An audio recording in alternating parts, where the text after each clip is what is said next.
How to fix SIM failure on Android. This tutorial shows you how to resolve this error and get your SIM card working properly again.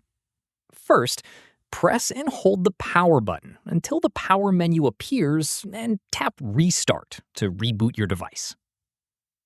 After that, once your device is back on, check if the SIM failure error is gone and your signal has been restored. From here, if the error is still showing up, power off your device completely. Press and hold the power button and tap Power Off. At this point, once the device is off, remove the SIM card from the SIM tray. Use the SIM ejector tool or a small pin to open the tray. At this stage, power your device back on and check if the SIM failure error has been resolved.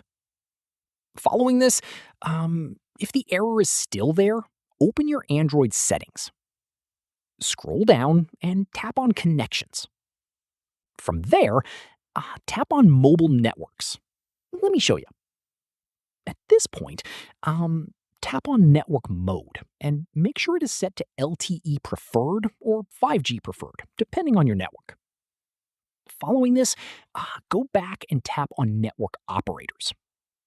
From there, tap on Search Now to manually search for available networks and select your carrier from the list. Finally, if a new SIM card doesn't fix the issue, the problem may be with your device's SIM card reader. In that case, visit a Samsung service center to have it inspected and repaired professionally. And that's it. If this guide helped you fix the SIM failure on your Android, give it a like, subscribe for more Android tutorials, and tap the bell icon for updates. See you in the next one.